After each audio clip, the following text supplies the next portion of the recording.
اعوذ باللہ من الشیطان الرجیم بسم اللہ الرحمن الرحیم۔ ایک دن حضرت موسیٰ علیہ السلام نے پروردگار عالم کی بارگاہ میں عرض کی، یا اللہ عز و جل، میں چاہتا ہوں کہ تیرے کسی مقبول ولی کی زیارت کروں۔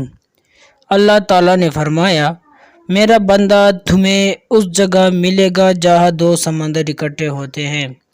حضرت موسیٰ علیہ السلام نے ایک خادم یوشع بن نون کو ساتھ لیا اور سفر فرمایا۔ نبی اللہ ولی اللہ کو ملنے جا رہے ہیں۔ بات یہ ہے کہ نبی کا ہر فعل امت کی تعلیم کے لیے ہوا کرتا ہے۔ معلوم ہوا کہ ولی اللہ کی زیارت کے لیے سفر کرنا حضرت کلیم اللہ علیہ السلام کی سنت ہے۔ اب چلتے چلتے وہاں پہنچ گئے جہاں پانی کے دو دہانے تھے۔ ایک پتھر کے قریب سو گئے۔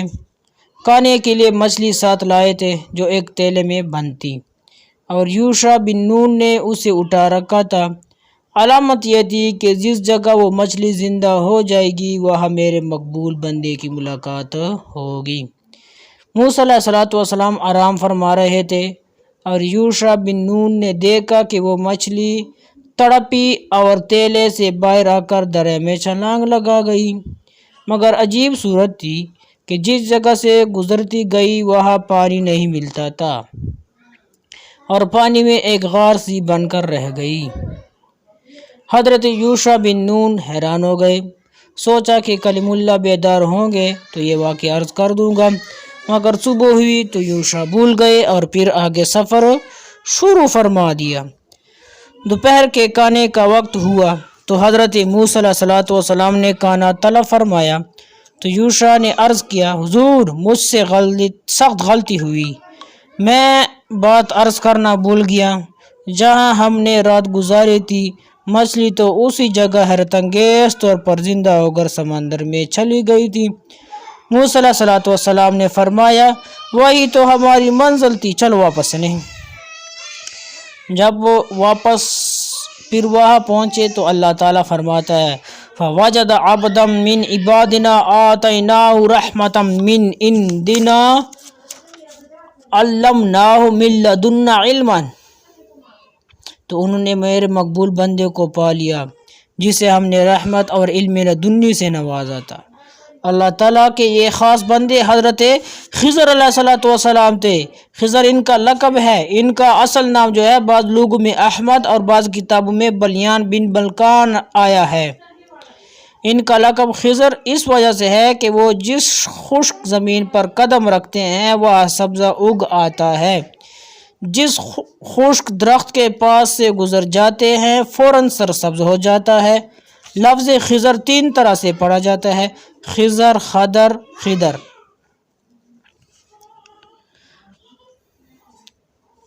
موسیٰ علیہ السلام اور خضر علیہ السلام کی گفتگو یوں شروع ہوئی۔ موسیٰ علیہ السلام نے کہا، ہم آپ کے ساتھ رہنا چاہتے ہیں تاکہ دیکھیں کہ اپنے فرائض جو اللہ کریم نے آپ کے ذمے لگائے ہیں کس طرح ادا کرتے ہیں۔ ہم یہی علم حاصل کرنے یہاں آئے ہیں۔ خضر علیہ السلام نے کہا، حضور مجھے کوئی انکار نہیں، مگر انک لن تستطیع معی صبرا، آپ میرا کام دیکھ کر صبر نہیں کر سکیں گے، اور آپ صبر بھی کیسے فرما سکتے ہیں جب کہ آپ ان کاموں سے متعلق ہی نہیں۔ موسیٰ علیہ السلام کہنے لگے، آپ انشاءاللہ مجھے صبر کرنے والے پائیں گے، آپ کی کسی فعل پر اعتراض نہیں کروں گا۔ خضر علیہ السلام نے کہا، اچھا اگر آپ مجبوری ہی فرماتے ہیں تو نہایت خاموشی سے میرے کام دیکھتے جانا، اعتراض بالکل نہ کرنا، میں خود ہی اس کی تشریح کروں گا۔ موسیٰ علیہ السلام نے کہا، مجھے منظور ہے، میں نہایت خاموشی سے دیکھتا جاؤں گا۔ قرآن کریم فرماتا ہے، پھر حضرت موسیٰ علیہ السلام اور حضرت خضر علیہ السلام دونوں چلے، یوشع واپس ہو گئے اور وہیں ٹھہر گئے جہاں ساتھ ہی رہے، مگر قرآن کریم نے فرمایا، ایک دریا کے کنارے پہنچے، اللہ نے آپ سے پیسے وصول نہیں کیے۔ جب کشتی دریا کے درمیان گئی تو خضر علیہ السلام نے کشتی کے نیچے سے دو پٹے اکاڑ دیے۔ موسیٰ علیہ السلام نے کہا، اخرقتها لتغرق اہلها، آپ نے کشتی اس لیے پاڑ دی کہ سب لوگ غرق ہو جائے؟ خضر علیہ السلام نے کہا تو نے خضر موسیٰ علیہ السلام نے کہا خضر تو نے اچھا نہیں کیا، ملاؤں نے ہمارا احترام کیا اور پیسے نہیں لیے اور تو نے کشتی ہی خراب کر دی۔ خضر علیہ السلام نے کیا کہا؟ کیا میں نے تمہیں نہیں کہا تھا کہ اِنَّکَ لَن تَسْتَطِیعَ مَعِیَ صَبْرًا، آپ صبر نہیں فرما سکیں گی۔ موسیٰ علیہ السلام نے اس کے بعد اب کوئی اعتراض نہیں کروں گا، موسیٰ علیہ السلام نے کہا۔ حضرت خضر علیہ السلام نے کشتی کو پاڑا مگر پانی کا ایک قطرہ بھی کشتی میں نہیں آیا۔ یہ شان ولایت ہے۔ پھر دونوں چل دیے۔ چلتے چلتے ایک میدان میں آئے، بچے کھیل رہے تھے۔ ایک نہایت ہی خوبصورت اور حسین جمیل بچہ ان میں موجود تھا۔ خضر علیہ السلام نے اس کو پکڑا اور گردن مڑوڑ دی۔ قتل، اور وہ بھی ایک معصوم بچے کا۔ کلیم اللہ کیسے برداشت کر سکتے تھے؟ فوراً بولے۔ موسیٰ نے کیا کہا؟ خضر تو نے بہت ظلم کیا، ایک بے گناہ معصوم بچے کو قتل کر ڈالا، تو نے بہت برا کیا۔ اس بچے نے کیا قصور کیا تھا؟ خضر علیہ السلام نے کہا میں نے نہیں کہا تھا اِنَّکَ لَن تَسْتَطِیعَ مَعِیَ صَبْرًا، آپ صبر نہیں کر سکیں گے، آپ میرے ساتھ نہیں رہ سکتے۔ موسیٰ علیہ السلام نے کہا ایک اور موقع دیجئے، اس کے بعد اگر میں نے اعتراض کیا تو پھر مجھے بے شک اپنے ساتھ نہ رکھنا۔ پھر دونوں نے سفر کیا، ایک بستی کے پاس سے گزرے، بھوک لگ رہی تھی۔ بستی والوں نے کہا کہ ہم تمہارے مہمان ہیں۔ بستی والوں سے کہا کہ ہم تمہارے مہمان ہیں۔ بستی والوں نے کہا یہاں مہمانوں کے لیے کوئی جگہ نہیں، کسی اور بستی میں چلے جائیں۔ اس بستی سے نکلنے لگے تو دیکھا کہ ایک دیوار گرنے کے قریب تھی۔ خضر علیہ السلام نے اس کو ہاتھ سے سیدھا کر دیا۔ موسیٰ علیہ السلام نے کیا کہا؟ پھر اعتراض کیا۔ اعتراض تو نہیں کرتا مگر ان بستی والوں نے ہمیں کھانا بھی نہیں کھلایا اور آپ ہیں کہ دیوار سیدھا کرتے پھر رہے ہیں۔ لَوْ شِئْتَ لَاتَّخَذْتَ عَلَیْہِ اَجْرًا، اگر تم چاہتے تو اجرت لے سکتے تھے تاکہ ہم ان پیسوں سے کم از کم کھانا ہی حاصل کر لیتے۔ خضر علیہ السلام نے کیا کہا؟ میں نے پہلے ہی کہہ دیا تھا اِنَّکَ لَن تَسْتَطِیعَ مَعِیَ صَبْرًا، آپ میرے ساتھ کام پر صبر نہیں کر سکیں گے۔ ھذا فراق بینی و بینک، بس میرے اور آپ کی جدائی۔ موسیٰ علیہ السلام نے کہا اب میں کیا کہہ سکتا ہوں؟ حضرت خضر علیہ السلام نے فرمایا آپ کی تشریف لے جانے سے پہلے میں چاہتا ہوں کہ ان کاموں کا باطن بھی آپ پر واضح کر دوں جن کے ظاہر پر آپ نے اعتراض فرمایا تھا۔ موسیٰ علیہ السلام نے فرمائیے۔ خضر علیہ السلام نے کہا وہ کشتی جو میں نے پاڑ دی تھی وہ غریب لوگوں کی تھی اور وہ اس سے چلا کر اپنے بال بچوں کا گزر کرتے تھے۔ اس دن جس وقت ہم اس پر سوار ہوئے دریا کے دوسرے کنارے ایک ظالم بادشاہ بیٹھا ہوا تھا، جو کشتی بھی اچھی اور ٹھیک ہوتی اسے فوراً چھین لیتا۔ میں نے سوچا کہ کشتی کو عیب لگا دوں تاکہ ان مسکین لوگوں کی کشتی بچ جائے، اس طرح وہ کشتی ظالم بادشاہ نہیں لے گا اور دو پٹے جو میں نے اکاڑ پھینکے تھے یہ اس کی مرمت کرا لیں گے۔ میری نگاہ دریا کے دونوں کناروں پر تھی اور وہ بچہ جو میں نے قتل کیا تھا، میں سمجھتا ہوں کہ ایک معصوم بچے کا قتل کتنا جرم ہے، مگر یہ بات اور تھی اس لڑکے کے والدین مومن ہیں اور اس لڑکے کی پیشانی پر لکھا ہوا ہے کہ یہ کافر ہے۔ والدین کو اس سے بہت پیار تھا، ہم نے سوچا کہیں ایسا نہ ہو کہ لڑکے کی محبت والدین کو بے ایمان کر دے، لہٰذا والدین کے ایمان کی حفاظت کے لیے لڑکے کو قتل کر دیا گیا، اور ہم نے ارادہ کر لیا ہے کہ اللہ تعالیٰ اس کے والدین کو اس سے بہتر بچہ عطا فرمائے گا۔ اور جس بستی والوں نے ہماری دعوت سے انکار کر دیا تھا اور میں نے ان کی گرتی ہوئی دیوار کو ٹھیک کر دیا تھا، اس کا معاملہ یہ ہے کہ اس دیوار کے مالک یتیم بچے تھے، ان کا والد نیک انسان تھا، اس نے اپنے بچوں کے لیے دیوار کے نیچے خزانہ دفن کر دیا تھا۔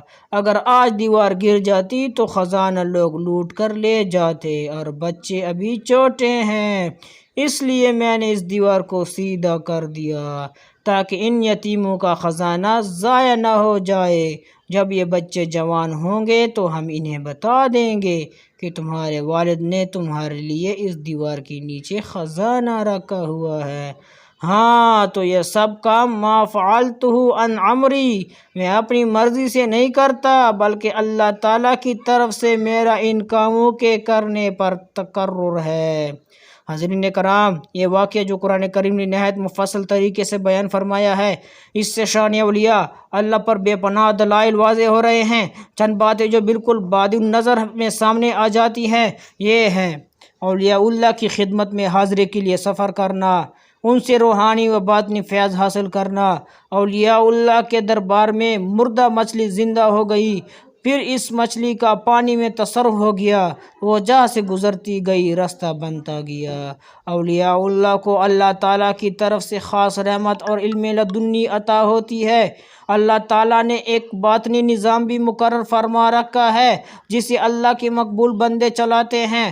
اولیاء اللہ کا پانی پر پورا تصرف ہوتا ہے۔ اولیاء اللہ کی نگاہ دونوں کناروں پر ہوتی ہے، دنیا اور آخرت ان کے سامنے ہوتے ہیں۔ اللہ کے مقبول بندے پیشانی پر نگاہ سے ہی تمام احوال معلوم کر لیتے ہیں۔